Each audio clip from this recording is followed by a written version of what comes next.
Thank you, Danny, and good evening. It's a real pleasure to be here, and it's fantastic that we're having our first in-person Money Matters event, and I see some familiar, friendly faces and also some not so familiar, friendly faces, so it's wonderful to see you all.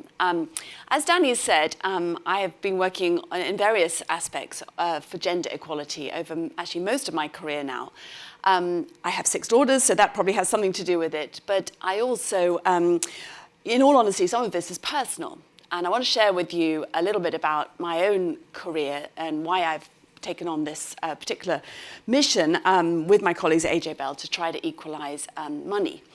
And as you've heard, I mean, when I hear Anna say things like it's going to take 256 years until we have equalised wealth across the genders, I'm afraid that just is like throwing down the gauntlet to me. You know, we're going to conquer that. We're going to obviously not wait 256 years. So I want to take you back. It was so inspiring hearing Eva talk. Thank you, Eva, and exciting to hear a young woman in fund management. I am a not so young woman in fund management, and I started my career almost 35 years ago, which makes me feel like about 100. But anyway, and the era then was frankly quite inhospitable for women. And I'm going to come on to why I think this is important, but I just want to explain, first of all, say why I got into the whole gender equality work that I have done for so long now. Now, I found myself quite quickly the only woman in a team of 16 bond fund managers, so I also was a fixed income fund manager.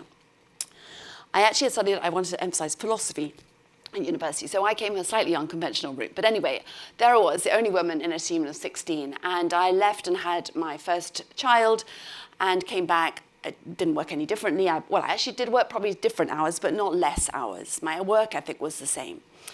And when I came back, I was sort of about the same time eligible for the first promotion. Now, this was not a big deal. This was the first rung on the ladder. This was not being called a graduate trainee anymore. I didn't get it. And I asked my boss, sort of reasonably, I think, well, what do I need to do differently to get it next time? What's wrong with my performance? Where do I need to improve? And he said, oh, Helena, no, there's no doubt over your performance, but there is some doubt over your commitment with a baby.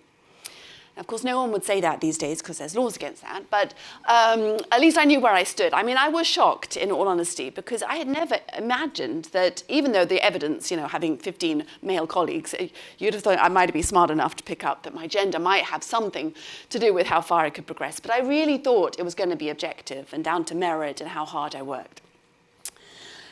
So that was the sort of first thing that happened to me, and obviously that sort of planted the seed. I wanted to make sure that didn't happen to other women.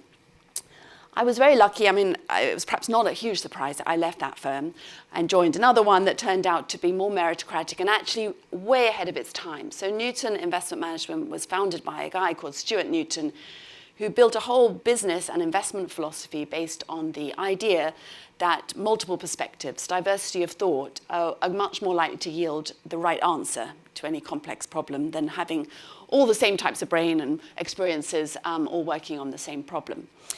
And just to emphasize, the point of culture was brought out in the previous panel, that how important this was, that within 7 years, and remember, I was a complete abject failure in the first job, within 7 years, I had become the CEO of Newton Investment Management. So and he was a great mentor of mine, but also the culture was right. People had an opportunity, and I learned from the first job as well that if I wasn't given an opportunity, I should have to ask for it, you know. So there was a bit of learning there. Now, of course, all through this time, you know, I was managing money, and I have to share one thing, because although my experience was obviously a lot better in that second firm, the rest of the city, as has been suggested, was still quite one-dimensional in terms of the makeup of most fund managers, at least, and most bankers and most lawyers and so forth at the time. So my competition in the global fixed income markets weren't just all men, but they were all men called Paul. And this is the absolute gospel truth. And there were 5 of them. And just showing what a small world it is, this morning I was presenting, I was online, obviously, and I think everybody else was in Madrid. This is the wonders of Zoom these days, isn't it? I wasn't quite sure where they were, actually, but it was a CIO conference. And one guy popped into the camera before we started and said, oh, hi, Helena, it's Paul Brain. So one of the Pauls was there this morning and remembered fondly when it was Helena, Paul, and Paul.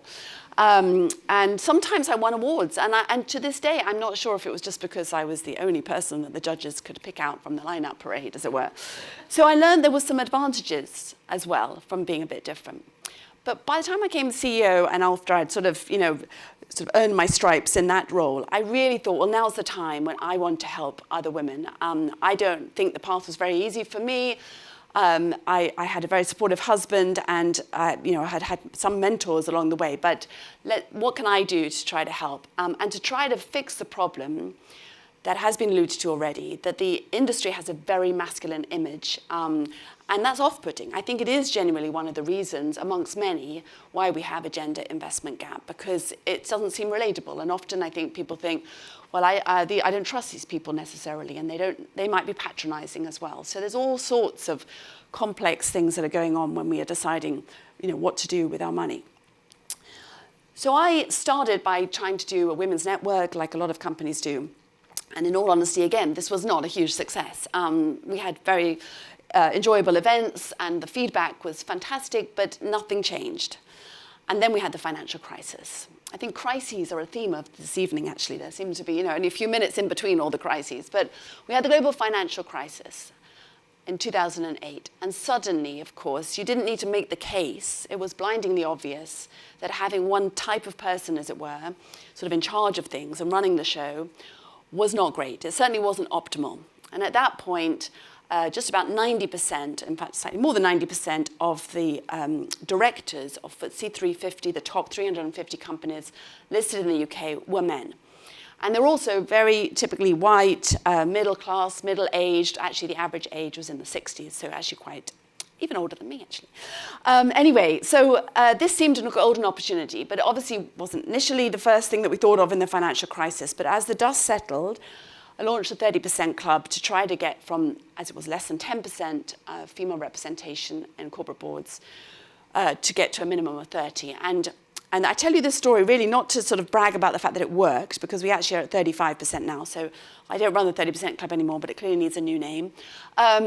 And then now 30% clubs throughout the world. But what it did was it gave me a great sense of hope and optimism that change is possible, which is why I think we need to revise down the 256 years. Because with determination and with, I suppose, a lot of people walking and taking march in the same direction, I'm convinced we can get there. So that was great. And, I was very excited that we got so much change. And frankly amazed, if I'm honest. And the reason really was because I invited chairman, I'm now a chairperson, of these British companies to actually not just advocate for change, but to actually lead it. And of course, the trick, although it was, in all honesty, more luck than carefully thought out plan on my part, but the trick was, of course, they're very competitive. And so they all sort of competed with each other to get the most women on their boards and the best women on their boards, and sort of one thing led to another.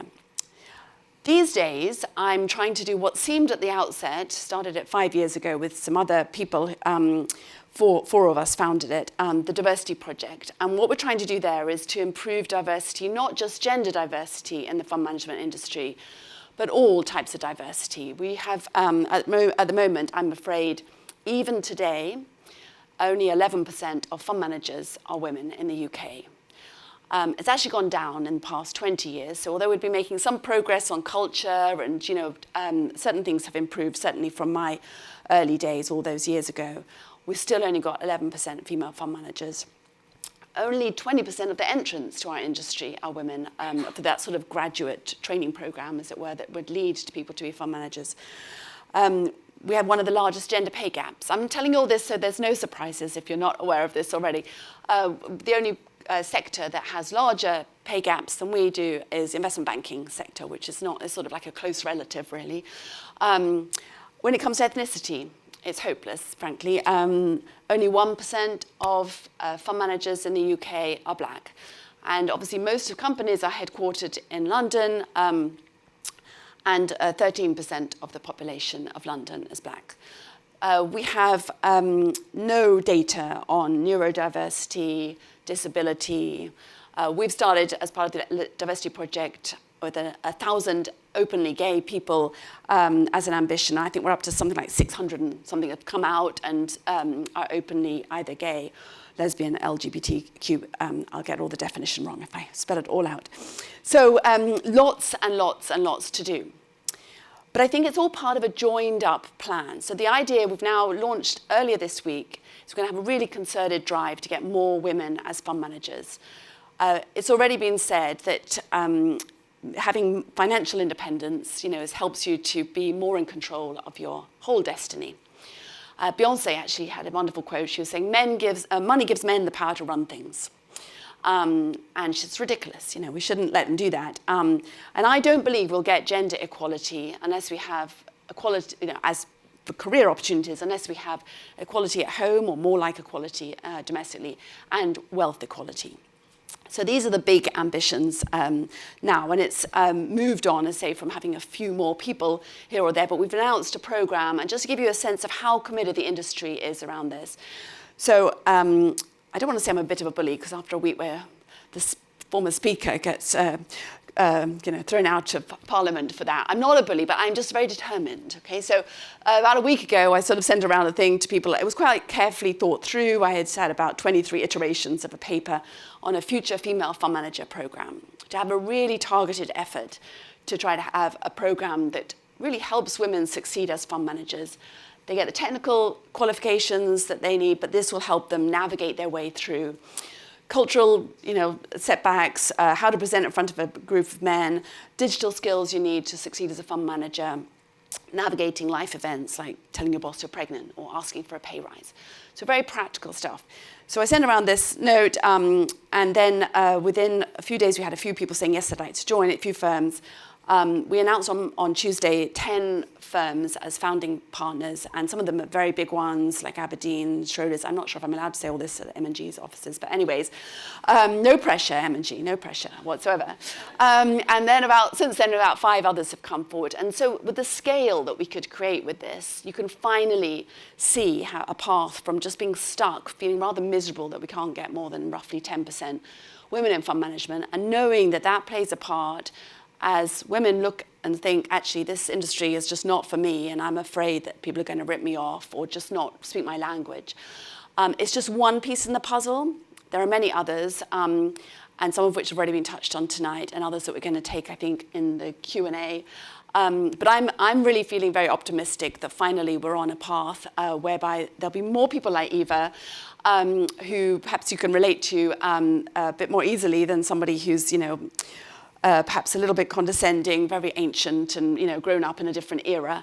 I don't wish to be unkind to people who are in that sort of cohort, but we need people that we can relate to feel comfortable, to feel understood, to feel that we can trust people. So it's wonderful to be here again, and I'm looking forward to taking part in the questions.